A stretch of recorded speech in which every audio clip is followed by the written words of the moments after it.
Olá, meus amigos da FID TV, eu sou Wilson Batista e estamos aqui com o programa WBTV. Hoje o nosso entrevistado é uma pessoa muito querida em Curitiba, uma pessoa muito respeitada pelas suas atitudes. É o seu Edmundo Kösters. É assim que pronuncia, seu Edmundo? Kösters. Kösters. Isso. Alemão até debaixo d'água. Alemão mesmo. Seu Edmundo, o senhor é filho de alemães? Sou filho de pai e mãe alemã. E nasceu aonde? Nasci em São Paulo. Mas São Paulo o senhor não vai nem passear. Olha, de vez em quando eu vou a São Paulo, né? Afinal, eu sou paulistano, né? Nasci em São Paulo e até os 12 anos eu vivi em São Paulo, né? E foi assim, para mim é muito importante porque eu tenho uma noção de uma cidade de grande vulto, né? Então a gente está muito contente com isso. Eu falo isso para vocês que estão assistindo, é o seguinte, o seu Edmundo, na região do Auer, Boqueirão, na região sul de Curitiba, ele é tão conhecido, tão respeitado, que quando ele está fora daqui, eu tenho a impressão que ele fica meio deslocado, porque ele é pioneiro em quase tudo aqui nessa região, entendeu? Inclusive a empresa dele começou no centro da cidade, né? Como é que é a história? Começou na Praça Osório 259, bem ali na quase esquina da Vicente Machado, onde hoje é a Galeria de Beteco. Ela atravessa da Praça Osório até a Carlos de Carvalho. Foi ali que nós começamos. Detalhe, era uma oficina, viu? Era uma oficina mecânica. Uma oficina mecânica, e como aquilo ainda tinha as estrebarias dos cavalos que puxavam o bonde, né? 1949, começamos dia 2 de fevereiro, nós derrubamos as vaias, cimentamos e começamos a oficina aberta. Esse foi o nosso início de Curitiba, trabalhando com oficina mecânica. Uma curiosidade para você que está assistindo, a gente se informa e nós temos notícia. Tem gente que acha fenomenal no ano 2018 uma farmácia funcionar 24 horas, né? Pois o seu Edmundo tem uma coisa para falar com vocês. Ele trabalhou com oficina mecânica. E quem inaugurou o segmento 24 horas em Curitiba não foi farmácia, não. Eu tenho quase que certeza que foi a oficina do seu Edmundo, não é mesmo, seu Edmundo? Exatamente.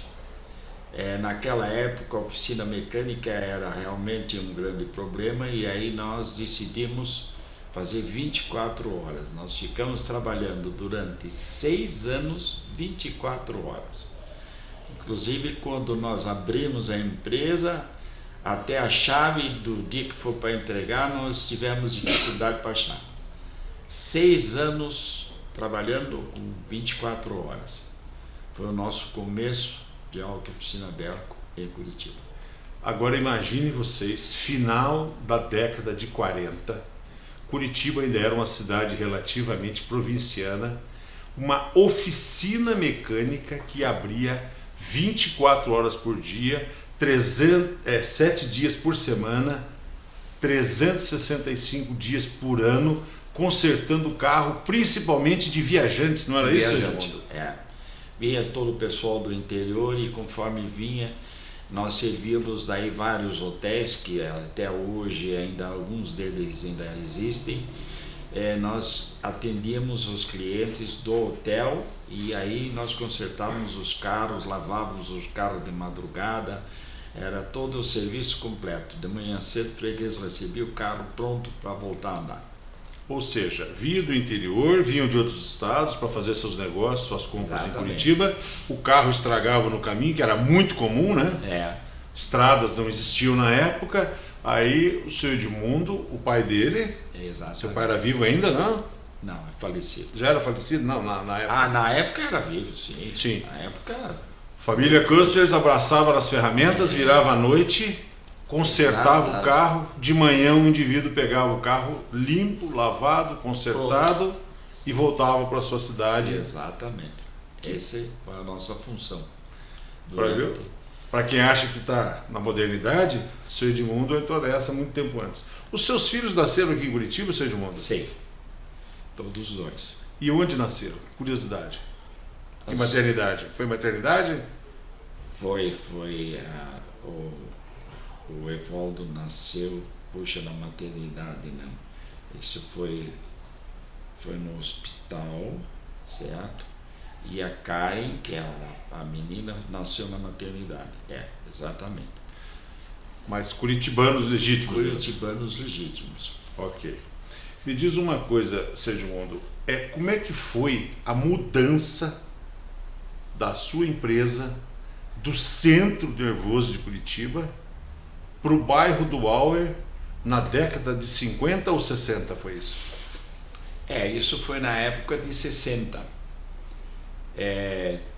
Terminando a época de 50, nós resolvemos ir para o bairro e nós fomos em etapas para o bairro.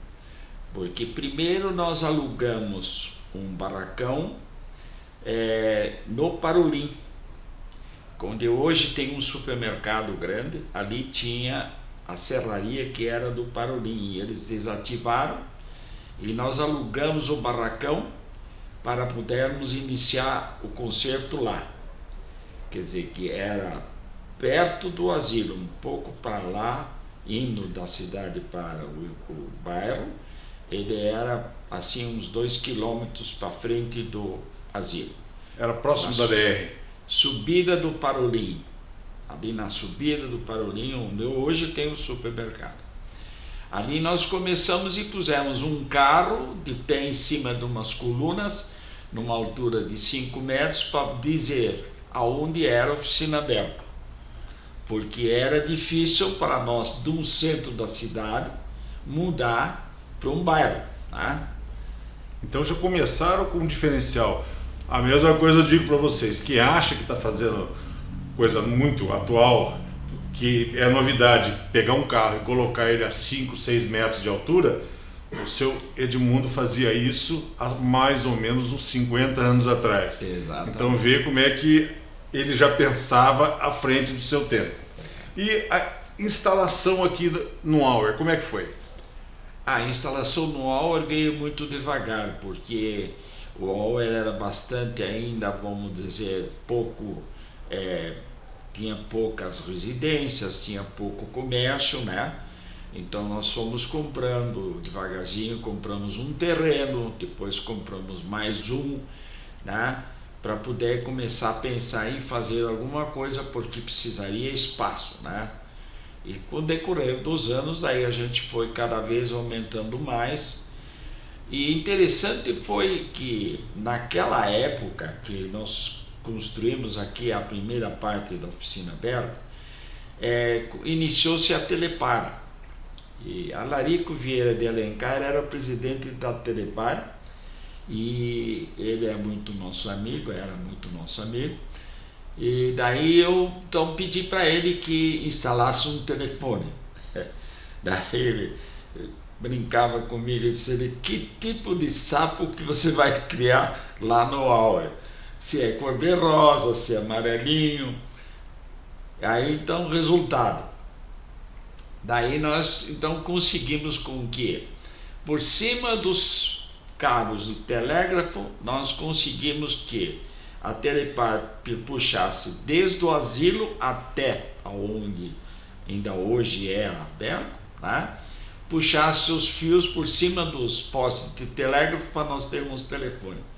Em compensação, fomos o primeiro telefone da Vila Auer. Olha, uma curiosidade para vocês é o seguinte: o pessoal que veio aqui há 50, 60 anos atrás diz que aqui no Auer, no Boqueirão, primeiro que só existia a Marechal. E segundo que tinha muito sapo realmente, era um banhado isso aqui? Era um banhado, muito banhado. Era motivo de piada, é verdade? Era. Sempre foi motivo de piada isso, não foi? Foi, sempre foi bom, motivo do sapo, né? Qual é o tipo de sapo que nós vamos criar? Mas o desenvolvimento foi depois rápido, né? Depois a Marechal daí finalmente foi calçada. Primeiro era só um antipó, depois ela recebeu o calçamento, e daí começaram as ruas a aparecerem, canalização de água pluviais, e aí foi desenvolvendo o bairro, né? Esse foi o nosso início aqui.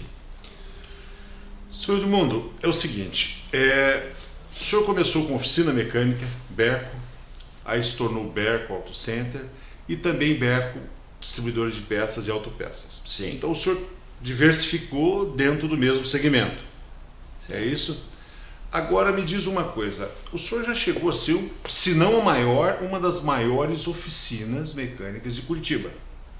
Me diz uma coisa, a diferença era melhor? Porque as pessoas são saudosas, antigamente tudo era bom.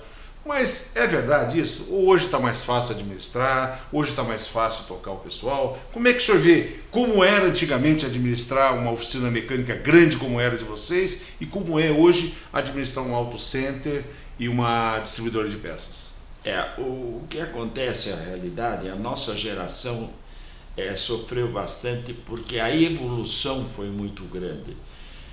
Nós começamos consertando praticamente carros 1929, 30, 30 e tanto, e com a modernidade, principalmente com a internet, a evolução foi muito grande. Então tivemos assim, foi muito difícil a adaptação de tudo isso tão rapidamente, porque isso aconteceu assim entre 10, 12 anos, mudou tudo.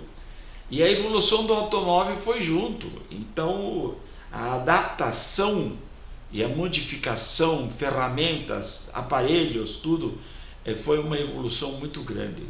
Hoje em dia já é mais calmo a situação, mas foi muito difícil a adaptação para a modernidade.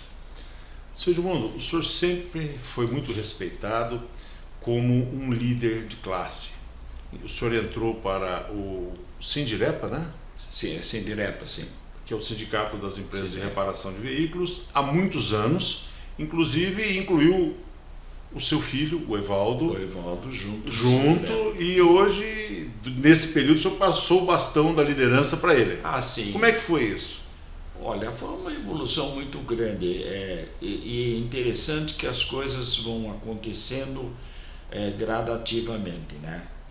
Em primeiro lugar, nós tínhamos que unificar as oficinas mecânicas, né? Então nós criamos o sindicato. Evidentemente, quando nós criamos o sindicato, também nós fizemos com que os outros vissem que nós tínhamos uma evolução. Então aí aconteceu que eu fui convidado pela Associação Comercial do Paraná para participar com ela, né? E daí nós participamos da Associação Comercial e assim houve uma evolução, né?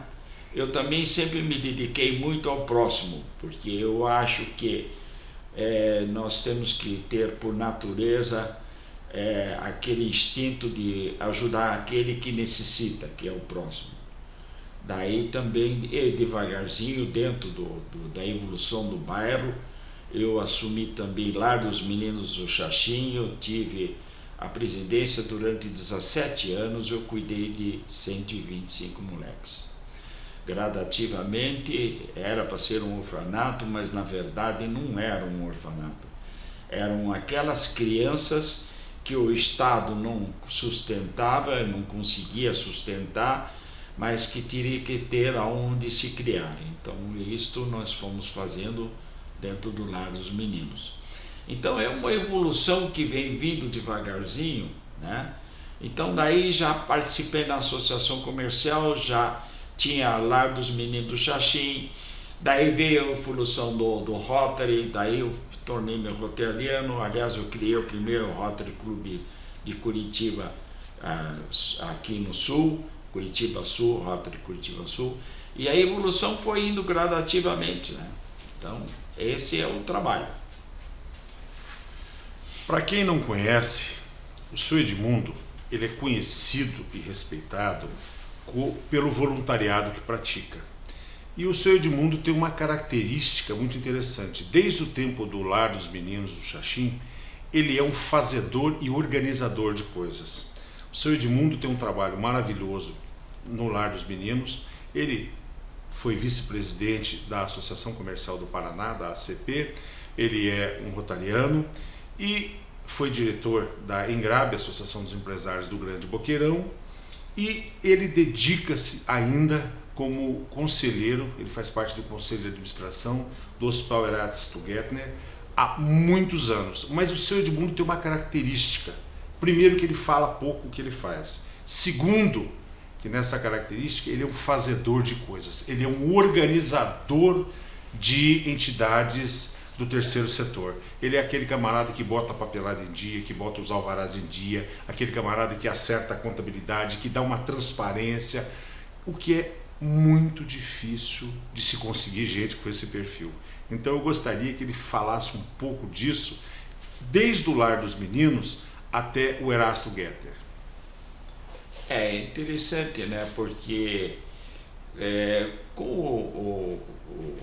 com a possibilidade, como eu estava lá na ACP, na Associação Comercial, eu tive a possibilidade de conhecer mais a parte administrativa dentro do próprio Estado, né? E daí acontece que a gente tinha capacidade para poder evoluir nesse ramo.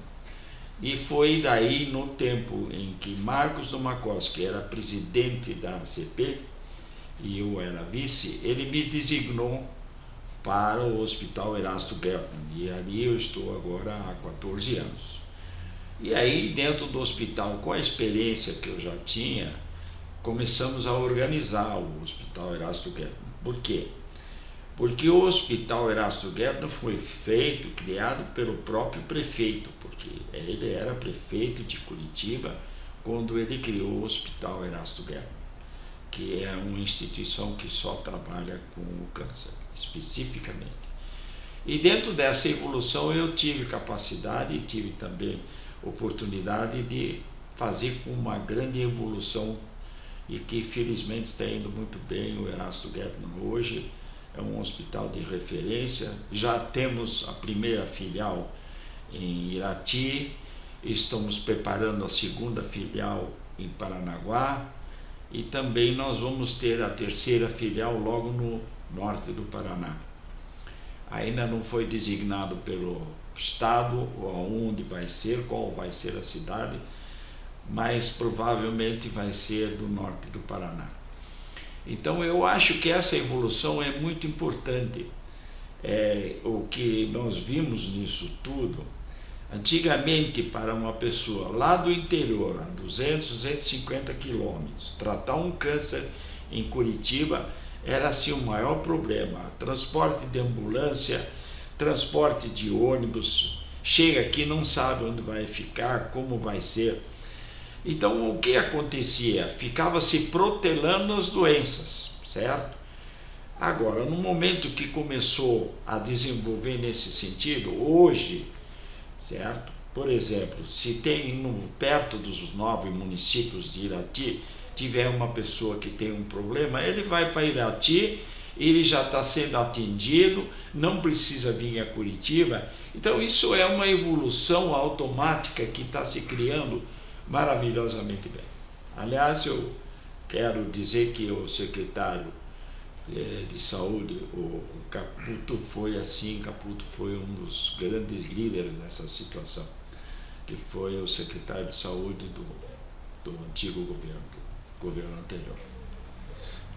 Eu gostaria que o senhor desse um breve relato sobre a novidade, que é realmente uma bênção para Curitiba e para todo o estado do Paraná, que é o Erastinho. Fala um pouquinho do Erastinho para a gente. O Erastinho, nós estamos nos preparando para fazer o hospital para menores, evidentemente, desde nascença até os 12 anos, vai ser um hospital de referência para crianças, tá? Até 12 anos. Isso nós estamos nos preparando para fazer, porque vai ser um hospital que vai ter todas as condições. Terá que ter escola, terá que ter ambiente para que a família se participe com a criança, que a criança continue estudando, tá? Vai ter que ter piscina, vai ter que ter todos os preparados em parte para fazer com que a criança possa fazer uma vida bem normal, uma vida bem ativa, e estamos trabalhando firme no Erasto nessa situação. Senhor Edmundo, muito se fala em relação à gestão de saúde, às dificuldades enfrentadas. Agora, me diga uma coisa: o principal problema na área da saúde, especificamente na área do tratamento do câncer, uma doença que, se hoje ainda é difícil lidar com ela, no passado uma pessoa dita com câncer era sinônimo de quase que um atestado de óbito. Me diz uma coisa, é só recurso ou também gestão? É as duas partes, né? Recurso e gestão. O recurso vem automaticamente se tiver uma boa gestão, essa é a realidade. Então, e depois tem uma coisa que o Erasto tem de grande vantagem, ele trata da pessoa do SUS, ou daquele que vem com dinheiro, ou que aquele que vai pagar à vista, ou que tem o seu convênio, ele é tratado todo da mesma forma. O Erasto não tem essa diferença. Se tem como pagar ou não tem como pagar, ele é tratado com todos os direitos. Isso é uma virtude. E isso é uma dificuldade, porque, veja, nós tivemos agora o problema do robô. A parte robótica no mundo está desenvolvendo e nós tivemos que nos aparelhar para isso. E isso foi um dos grandes problemas. As finanças para compras e robô. O robô também tem o seu problema de que todo tipo de tomografia, de raio-x, enfim, de toda a aparelhagem eletrônica é diferente. Então, tudo isso tem que ser feito proporcionalmente ao robô. Agora, que o robô está sendo uma alegria para o desenvolvimento, sem dúvida nenhuma. Eu tenho mais a dizer uma coisa muito importante. Fique à vontade. Quando eu entrei no Erasto Gärtner, eu tive a ideia de fazer um levantamento com o Dr. Cato, que é um dos médicos mais antigos do Erasto. Dr. Cato, nós decidimos o seguinte: de cada 100 doentes que entram no Erasto, há 14 anos atrás, de cada 100 que entrava, 65% a 70% ia falecer e 30% a 35% ia sobreviver. Nesses 14 anos, mudou totalmente a situação, totalmente a 100%. Hoje, de cada 100 pacientes que entram no Erasto, 70% a 75% sobrevive, 30%, 25%, 35% é que vem a falecer. Isto é uma evolução muito grande, isso é a modernidade, é o sistema, é o remédio, é a evolução, né? Então eu acho que isso é muito importante, me sinto muito feliz com isso. Olha, pessoas que fazem a diferença, como o senhor Edmundo Custers, principalmente nessa área do voluntariado do Hospital do Câncer Erasto Gärtner, para quem já teve um caso na família, sabe que ali não é só apenas fazer a cirurgia, fazer o procedimento, é curar, gerar sobrevida com qualidade de vida, que é o mais importante.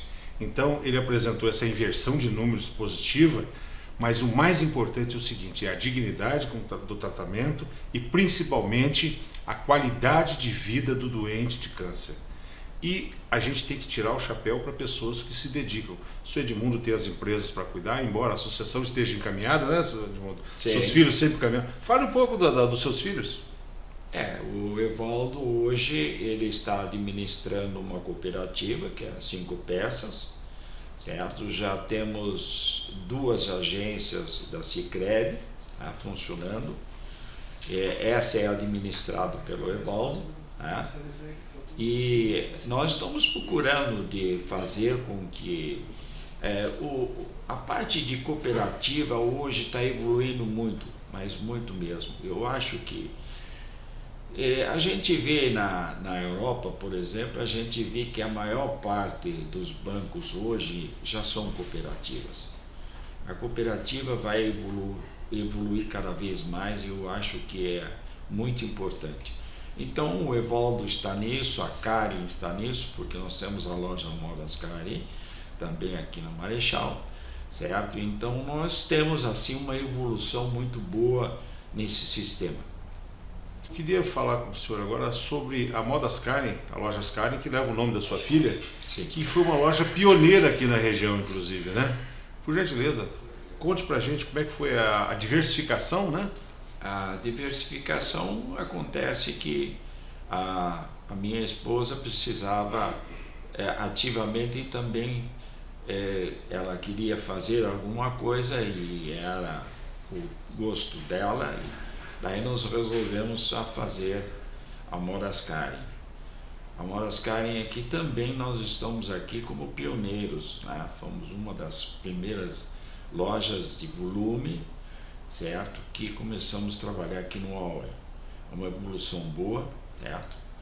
Então hoje nós temos a família toda trabalhando dentro da Modas Karen, certo? É uma evolução muito boa e fico muito contente com toda essa situação. Olha, a Modas Karen, ela é referência aqui no bairro, não só por ter sido a primeira grande loja de magazine para vestuário feminino e masculino, mas principalmente porque eles são muito arrojados. A Modas Karen, não sei como é que eles trabalham, mas eles têm uma fidelização de clientes que é impressionante. Eles têm uma clientela aqui no bairro, as pessoas falam, não, eu sou cliente da Modas Karen. E eles têm lá algumas novidades, eles fazem uma ou duas grandes liquidações por ano, em que as pessoas ficam contando nos dedos e perguntando quando vai ser a próxima. O pessoal entra lá e realmente sai de lá com as sacolas cheias. E eles têm um negócio interessante lá, que é uma roleta, a qual eu já participei, porque eu sou cliente, que eles rodam um ponteiro assim, e de acordo com o número que dá aí, vai ser o desconto que você vai ter em crédito na Lojas Karen. É muito interessante e eles são muito participativos. Tem uma equipe de profissionais lá, gente, fora de série, tá? É um atendimento personalizado. E com certeza tem que ter preço também, né? Porque não venderia tanto assim. E vou dizer uma coisa para você que não conhece, vá até lá. A mesma coisa eu tenho a dizer em relação ao Auto Center Berco e a Berco Autopeças. Seu Edmundo, para concluir em relação ao voluntariado. Seu Edmundo, todo mundo que conhece sabe do espírito de voluntariado dele, mas a família toda também tem esse mesmo espírito. O Evaldo, a Karen, inclusive a esposa dele, a dona Vilma, criou uma associação há muito tempo atrás aqui, que foi o embrião do que hoje é o Polo das Balhas, que durante muito tempo também foi referência em toda Curitiba, inclusive com pessoas vindo de fora fazer compras aqui na região. Não é mesmo, seu Edmundo? Foi assim um trabalho muito bom e um trabalho muito grande, né? Teve participação de várias pessoas aqui do bairro e foi uma evolução muito boa a parte de comércio, né? As malharias. Agora, felizmente, nós já temos assim bastante evolução nesse bairro, desse tipo de trabalho. Sr. Edmundo, em relação ao voluntariado, o que o senhor tem a dizer para as pessoas que têm vontade de ser voluntários, ou seja no Erasto, ou em qualquer outro lugar, mas que queiram praticar o voluntariado? O que o senhor tem a dizer como um voluntário exemplo para todos nós? Olha, eu digo o seguinte, a parte de voluntário, em primeiro lugar, eu acho que a parte de voluntário tem que sair de dentro da pessoa. Tá? Não é que deve ser feito, bom, eu vou ser um voluntário, vai contar para todo mundo que ele é um voluntário. Não é assim a situação. É procurar aonde a gente pode ajudar. Eu acho que sempre tem possibilidade de a gente ajudar. Estou andando na rua e vejo uma pessoa com uma certa dificuldade, eu vou ajudar essa pessoa. Seja se ela tem um problema do joelho, se tem um problema de visão, enfim. Então isso instintamente tem que ser de todas as pessoas. As pessoas devem procurar de fazer as coisas. Por exemplo, se quiser ajudar como voluntário no Erasto, é só procurar. O Erasto tem o departamento de voluntários, se apresentar e dizer que quer fazer alguma coisa para ajudar o próximo. Eu acho que isso que é a parte de virtudes. Não é também, evidentemente, só num setor. Tem todos os setores. Temos possibilidade de ajudar de muitas formas, certo? Porque nem tudo, certo, a gente pode resolver, mas a gente pode ajudar a resolver os problemas. Eu me sinto muito feliz em poder ajudar, sempre procurei de ajudar. Sr. Edmundo, eu vou fazer um bate-bola com o senhor, e são perguntas e respostas rápidas e curtas. O que o senhor tem a dizer sobre o trabalho? Eu acho que o trabalho tem que ser instintamente de cada pessoa. E outra coisa que eu vejo muito, que as pessoas só procuram, eu vou me aposentar, eu vou me aposentar. E não é essa a realidade, não deve ser esse pensamento. O trabalho é para sempre, sempre tem que ter atividade. Eu tenho 87 anos, continuo levantando às 6h30 da manhã, continuo trabalhando, e a atividade é a vida, certo? Então não existe uma forma de definir essa situação, mas funções faz o órgão, e o órgão, para sobreviver direitinho, né, tem que ser assim. Nós vimos agora há pouco tempo outra vez uma senhora com 100 anos, certo? Renovando sua habilitação, e é taxista ainda, com 100 anos. Quer dizer, é uma maneira de viver, a maneira de cada um fazer com que possa ser ativo. Eu acho que o voluntariado é muito bom para desenvolver a pessoa. Outra pergunta. Política de classe, sobre os empresários, as pessoas se organizarem em torno de um determinado segmento da sociedade. A política é muito problemática, porque ela envolve logo grandes problemas e grandes progressos.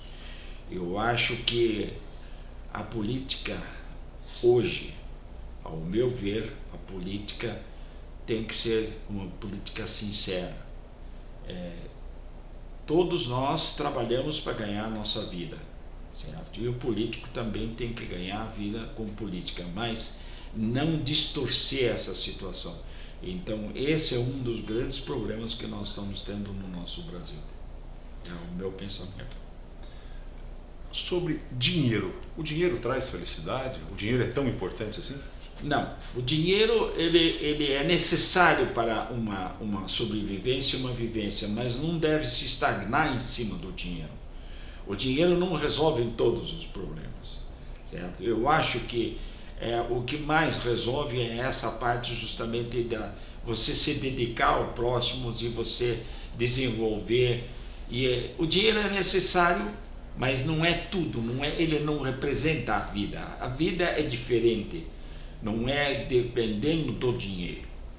Essa é o meu pensamento. Seu Edmundo, em relação ao Brasil, passamos por momentos difíceis, agora governo novo, tudo novo. O que o senhor espera do Brasil? Olha, eu acho que o Brasil é a nação que mais tem possibilidade de desenvolver. Nosso Brasil é tão bonito, é tão grande, é tão rico, né? Cabe a nós brasileiros todos fazerem cada um a sua parte, que nós estamos vivendo numa terra maravilhosa. Eu já viajei pela Europa, eu já viajei bastante, eu estou conhecendo muita coisa e muitas nações. Eu acho que nós temos que dar tudo de nós para vivermos dentro do nosso Brasil maravilhoso no desenvolvimento.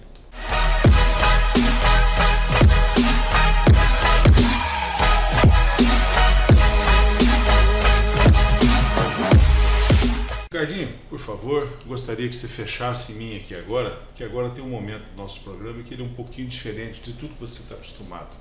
É o momento em que o apresentador pede licença coloca ali o celular, suas coisas e tira a gravata, porque agora eu quero fazer pergunta, para terminar o programa, eu quero perguntar para o senhor Edmundo coisas mais amenas. Senhor Edmundo, me disseram que o senhor já foi um grande pescador. Pode falar que aqui nós acreditamos em pescador, ainda mais sendo o senhor Edmundo Coster. Ele não vai mentir para nenhum de nós, eu tenho certeza. Eu gosto de pescar. Infelizmente agora o meu joelho não estou dando mais conta, mas eu gosto de pescar. Eu acho que precisa ter um elemento que trabalha, se esforça, se preocupa pela comunidade, se preocupa pela família, se preocupa por todos. Tem que ter suas horinhas para fazer uma pescaria, realmente eu acho extremamente necessário. Dentro do possível, nem que seja da barranca do rio ou da barranca da represa, mas tem que dar uma pescadinha de vez em quando. O senhor, quando pescava, gostava de pescar no mar ou em rio de água doce, sempre embarcado? Eu sempre gostei do mar, eu sou muito amigo do mar, eu sempre gosto de pescar embarcado. Outra coisa que vocês não sabem é que o senhor Edmundo foi um homem que trabalhou muito nessa vida, é uma pessoa bem sucedida, e ele poderia viajar o tempo todo se quisesse e o mundo todo. Para isso também ele trabalhou. Mas ele sempre foi um viajante um pouco diferente da grande maioria. Ele já conhece, lógico, Europa, América, viajou muito pelo mundo, mas ele sempre gostou muito de viajar pelo Brasil, pelos países circunvizinhos aqui, e ele viajava de um jeito diferente. Ele sempre foi de acampar, viajar com trailer e com motorhome. Fala um pouco dessa paixão, porque tem que ser paixão realmente para fazer isso, né? Eu nesse ponto de vista, eu sou muito bairrista.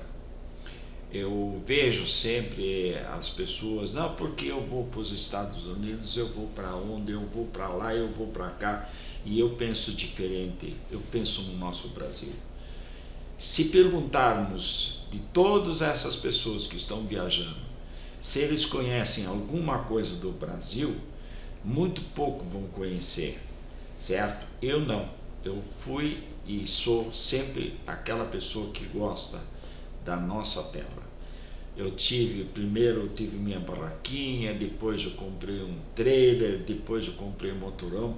Eu viajei por esse bom Brasil um bom pedaço. Não conheço ainda tudo, mas uma boa parte do Brasil eu conheço acampando, viajando dessa forma, mas para conhecer realmente o Brasil e o brasileiro, que isso também precisa ser muito pensado e muito falado, né?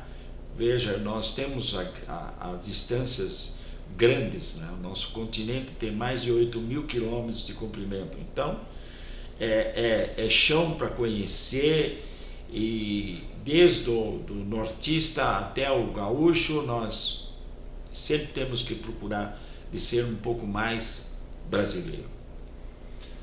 Minha gente, veja que esse filho de alemães, sobrenome alemão, tem um jeitão de alemão assim, né? Sim. Ele sempre gostou de viajar, conhecer a nossa terra, viajou também por países vizinhos aqui, como ele mesmo disse, foi de barraca, foi de trailer, foi de motorhome, e é por essas e outras coisas que ele é uma pessoa tão querida aqui na nossa cidade, aqui na nossa Curitiba, e principalmente, o seu Edmundo é uma enciclopédia. Um programa desse, do nosso aqui, deveria ser uma série sobre o seu Edmundo. Dá para fazer uma série, se ele for contar para a gente tudo que ele já passou, todas as experiências que ele teve, e principalmente, eu nunca vi as pessoas com quem nós entrevistamos antes de fazer esse programa, disseram que nunca viram o seu Edmundo falar um A de ninguém. Se ele não puder acrescentar, com certeza denegrir ou ser negativo, ele não vai ser. Então, por isso e por outros, eu peço para ele as considerações finais e vamos entregar a ele um troféuzinho simbólico, que é o troféu Fazendo a Diferença. Senhor Edmundo, deixa um recadinho seu para esses jovens, principalmente, que estão começando hoje, para esses que duvidam do Brasil. Olha, eu acho que todos nós temos a obrigação, temos o direito e temos o amor à pátria, realmente vestir a nossa pátria. Isso é uma realidade, certo?